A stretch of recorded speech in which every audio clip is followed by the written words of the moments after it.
Thank you for tuning in to the best parenting show on the internet, Post Daily Dose.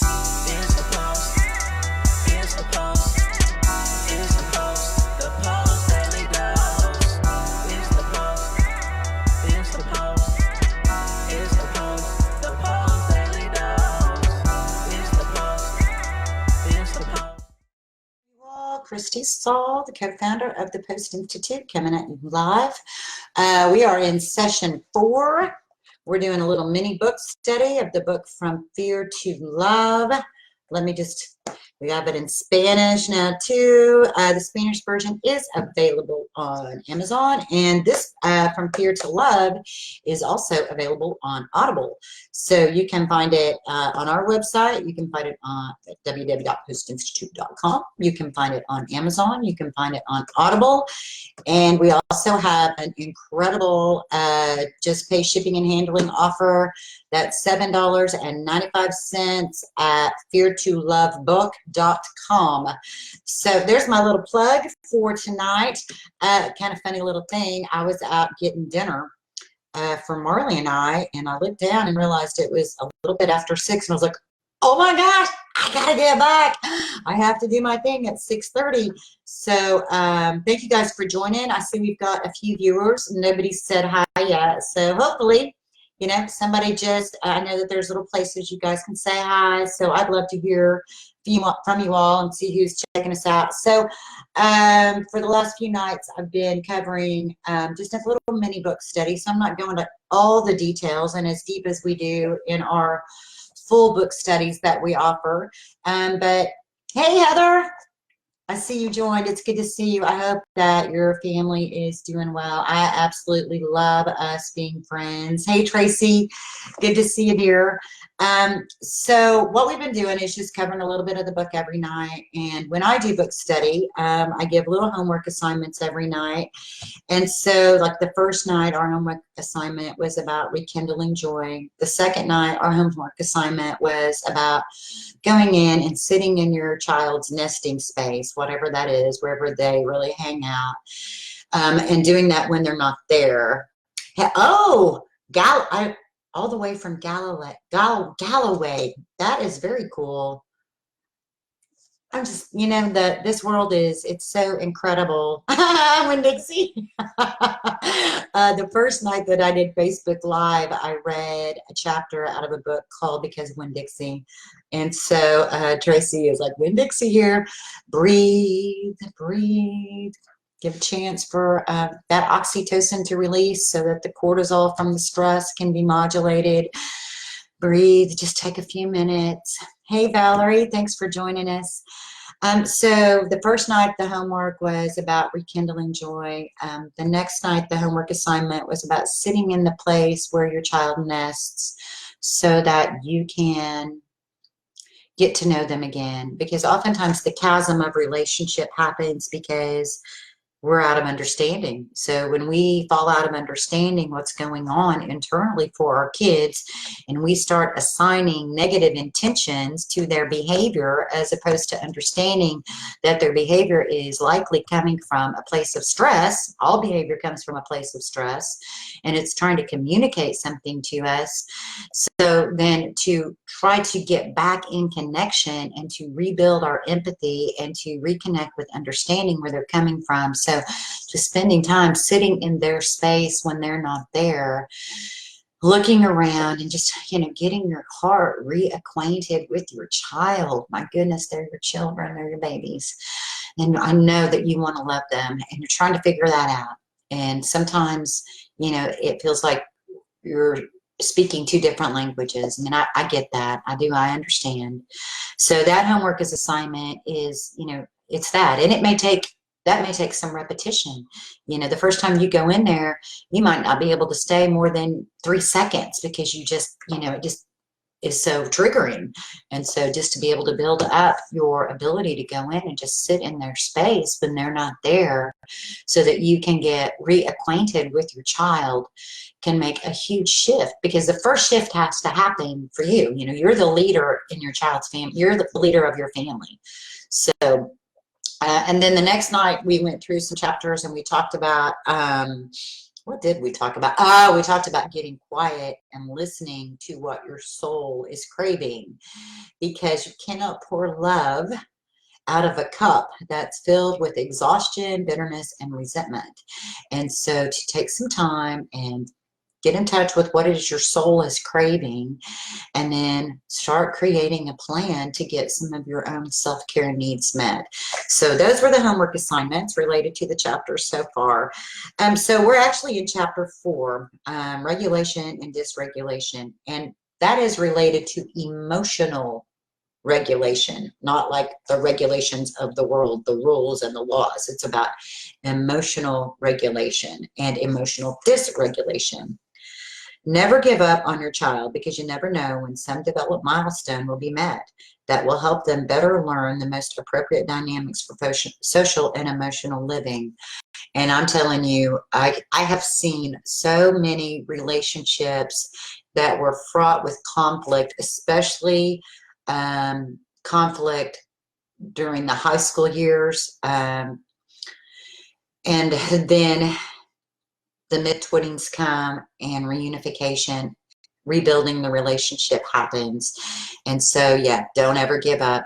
Developmental milestones sometimes happen, you know, later. Not everybody gets to the same place at the same time. And we know that when trauma occurs, that those are insults to the development of the emotional regulatory system. And so expect that it may take a little bit longer.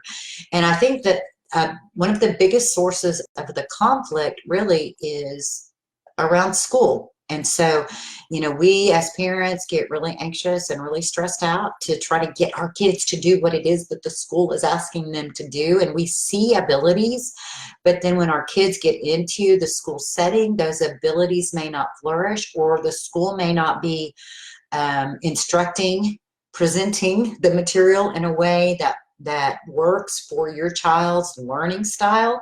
There may be a lot that goes on in their thinking that they're not able to articulate into words or into the written word. I mean, there's just, you know, our brains are complex, and how our kids learn and how they're going to make it in the world is vast and diverse. But we can get really, really anxious. And I just want to remind you guys, there's a whole lot more life that happens after 18. And if we burn our relationship with our child out of stress because of what is being required at the school, as well intending as we may be cutting off the support that they're going to need to be able to make it from 18 on. And there's right from 0 to 18, that's just 18 years. There's a whole lot more going on after that. So regulation and dysregulation. This chapter, man, it's thick in science, but Brian talks about it in a way that makes it really easy to understand. And so what I've been doing each night is just kind of, look, I mean, my book is all kinds of highlighted, and I think anybody who has this book tends to do the same. Even though at the end of every chapter there's bullet points, I don't know, I just like to highlight. I also like to write notes because it helps me remember. So the things I have highlighted, I'll try to get through them as quick as I can, just so it's not so boring to still listen to somebody read. But something we have to understand is that adopted children are chronically dysregulated and struggling with their ability to self-regulate. Regulation is what allows us to sit still, focus, concentrate, smile, wake up in the morning, say good morning, eat our breakfast, go to school, and have a good day at school. All those things have to do with our emotional regulatory system. Without those abilities, a child suffers throughout the day, every day. They are suffering, you know, and they're trying to figure it out the best they can. And when you think about some of the things our kids have been through, just the fact that they can get to school every day, you know, it's pretty phenomenal. You know, they're amazing people.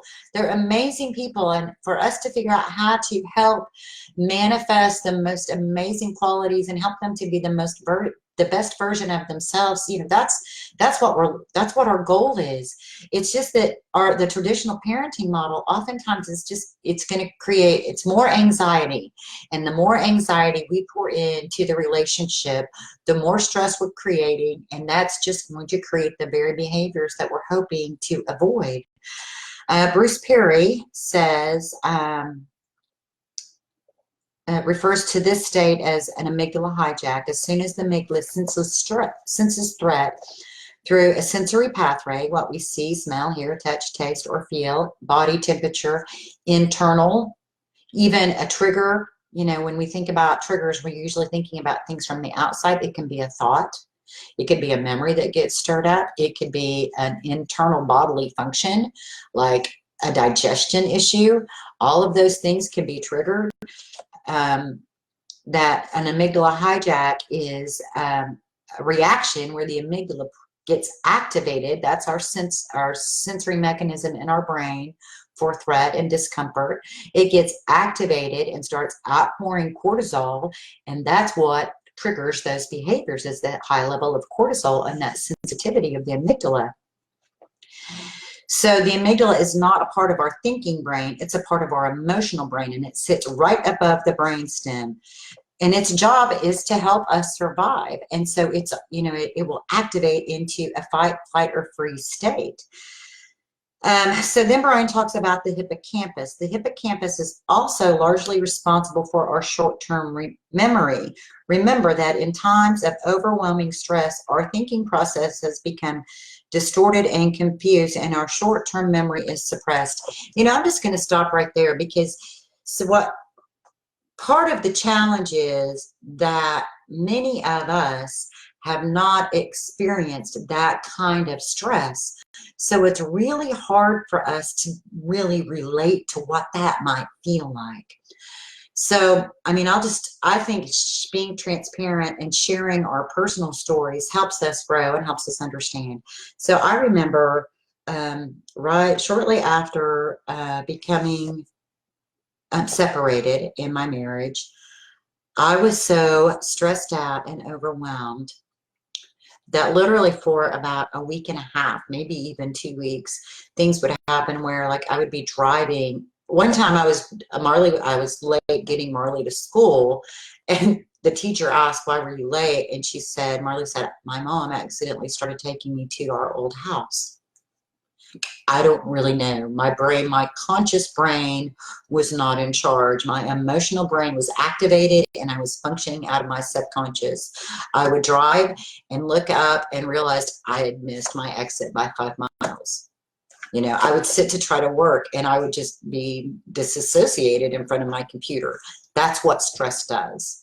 And sadly, it's very hard for us to understand that until we've had an experience where, you know, and that just happens. That's just kind of how we are as humans. Is it's really hard for us to wrap our brain around something that we have never experienced. But it's real. It's a real thing.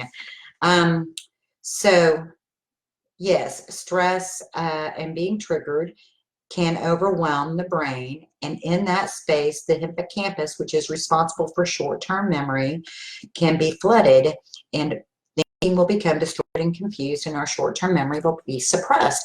That's why 1 minute, it's like you're dealing, like 1 minute you might be talking with your child, and you know they're right there with you, and they're on it, and you see everything just clicking, and then the next, you know, 30 minutes later, you know, they can't find anything. You know, they don't know where their pencils are. They don't, you know, 1 minute they're doing well in school, and the next minute you put them in a testing situation, and that added stress, and they don't do well. You know, it could be any, you could see that pattern, you could see that behavior, you could see that slip in any number of situations. And when you know this and you start sort of looking for it and you start connecting the dots, you realize that there may be ways that your child is coping and sort of covering, you know, and when you stop and you really think about it, you go, wait a minute, I see this sort of cognitive slip that's taking place. And then knowing that the solution is pouring more love, more relationship, and more connection in, that will help create different hormones in the brain. Your love actually becomes good medicine. So, I mean, to me, this news is like some of the best news you can get. When the state of stress is prolonged and overwhelming, stress research shows that neuronal damage can occur in the hippocampus. The hippocampus can even develop new neuronal connections that make the child more sensitive. The more stress that we put in, the more we are putting our child at risk for damaging those neurons and creating more sensitivity, more hypervigilance. It's a survival mechanism, but it builds in an ultimately destructive way. If the amygdala is being triggered, it is in the process of learning that it has to stay on alert all the time. So the amygdala then learns, I have to be on guard all the time. In this heightened state of alert, the amygdala is exercised more and the hippocampus begins to break down. So it's just further deteriorating, all for the purpose of survival, because the amygdala is like, I am fighting for our lives. I am fighting for our lives. Oh, goodness. The hippocampus is also connected to an important part of our brain called the orbital frontal cortex. Right up here, the orbital frontal, considered the executive functioning control center of our social and emotional relationships. So basically what happens over time is the orbital frontal cortex will experience damage, and then the ability for the brain to dictate socially appropriate behavior will deteriorate. If you've ever been around somebody who's had a head injury, a traumatic brain injury to the front of the head, if you ever read research about that, it's like whatever pops in the head comes out the mouth. Talk about some impulsivity, all related to the damage that occurs to the orbital frontal cortex. Now, here's the good news. There are two ways to change the brain: positive environment and positive relationships, plus the positive repetition of both. So that becomes the order: positive relationship and positive environment. This has a really nice graphic. It shows this big, let's see if I can get my camera showing up right. There we go. It shows this big monster saying, I'm mad. But behind it is the little girl saying, I'm scared. By the time an infant reaches 18 months of age, the amygdala is already fully developed. By 18 months of age, the amygdala, this part of our brain that senses threat and distress, is fully developed. Therefore, the infant's ability to sense threat, fear, and stress functioning.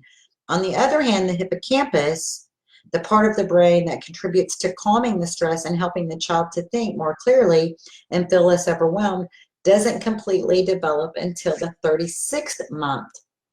They are completely reliant on us to feel safe.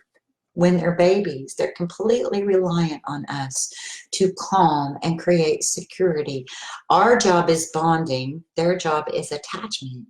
And many of our children have been in situations during that critical phase of brain development where people always talk about attachment disorder, but we need to start looking at and holding the adults responsible for their dysfunction in bonding instead of hanging that on a child. Another point of interest is that the orbital frontal cortex does not complete its development until 25 years old. Oh my gosh, that's huge, isn't it? That is huge. The part of the brain responsible for helping us navigate social situations does not fully develop until 25 years of age. And for some kids, for some people, it's going to be later. So, and that's not just children who come from trauma. That's human. That is a human development statistic. The part of our brain that most readily responsible for how we get along in society is not completely developed until we are into early adulthood. Oh my goodness. So now, chapter 5, the oxytocin response. See, that's the best part. The oxytocin response. This is such good news. Every action toward a child must be geared towards turning up the child's oxytocin response. There is an excellent book that a woman named Susan Kachinskas did that's called The Chemistry of Connection. Brian and Susan also wrote a book. It's an ebook that's available that talks about, I think it's called Oxytocin Parenting. It's an excellent little book that talks about parenting to help build the oxytocin response. And I know that there's an interview with Brian and Susan that's available on our website. So what the oxytocin response is, the oxytocin response is a learned response, meaning it's learned at the brain level. The brain has to learn this. It's not something that we come into the world with. Attuned and attentive caregiving is required to initiate the oxytocin response. Without attunement and attentive caregiving, the response doesn't become adequately conditioned in the face of chronic stress, abuse, and emotional absence. So an adopted child might grow up with a poorly developed oxytocin response system, making the child prone to prolonged states of stress, high anxiety, aggression, depression, and abundance of other emotional triggers. So oxytocin is released for all of us when we are in safe, loving relationships. It's the hormone released when mothers breastfeed. Some mothers have reported it likening it to heroin because it is so relaxing and so pleasant and so euphoric. It is the hormone that's released when we make love. It's the hormone that's released when we kiss, when we hug. For some people, when we're in nature, when we hear our favorite song, when we feel the sunshine on our face, all these things help release oxytocin in our system. And oxytocin helps calm the stress hormone cortisol. It helps to modulate it. All too often, we stay overwhelmed without opportunities for prolonged regulation. A number of the things that we think are positive for these children actually creates more stress and more difficulty in them later. These things include early socialization, pressure for both athletics and academic accomplishments, and traditional punishment practices of spanking, yelling, isolating, timeout, behavior modification, and consequences. Such common practices create minimal opportunities for oxytocin response to kick in, so emotional regulation does not occur. So that's going to take us to chapter 6 for tomorrow. I'm actually going to come on a little early because I've got some friends coming over for dinner, which is kind of fun. So let's do tomorrow at 12:30. So I'll put a little post up for those of you guys who've been wanting to make these sessions on the regular. And I'm going to give you guys a homework assignment. So our next homework assignment is just that I want you guys to pause at least 3 times in the day and notice something in your environment that makes you feel good. So whatever that may be, if it's that I pause and I just notice the sunshine on my face, or I pause and I really taste this warm cup of coffee, or maybe I pause and I breathe in the fact that it's quiet in my house, or if you have a partner, when you lay in bed tonight with them, to just really appreciate the fact that you've got somebody in your life that loves you, that you can snuggle with, that warm body next to you, or rub your baby's back. Just love on them tonight when it's bedtime. Take the time to stop and pause and notice, and let the noticing fill you, because that's the pathway to building your own oxytocin release. And it is imperative that you have a strong base of oxytocin when you're working with kids who come from hard places. Man, you guys, thank you for hanging with me tonight. I know that these sessions have been a little bit long, but you're just here with me here on Facebook, and I love that. I appreciate that. I love us learning together. We do an extended version of this. We send out the announcements through our email list first, and then we publish them on Facebook. We also have some people who have done a master parenting class with Brian, who are doing book studies as well. It's really actually part of my vision that this book be all over the place, and that parents be gathering in small groups, and that we pour out and pour into one another so that we're not walking this path alone. The idea that you have to do life alone and all this independence and don't rely on anybody, and that's what means you're strong, that's a bunch of hogwash. What really makes you strong is getting with people, opening up your life, walking life out together, being with people who can pour into you, and then you can pour into them. That is what helps us grow. It's relationship, man. It's relationship. So I'll see you guys tomorrow at 12:30. Much love to you all. Good night.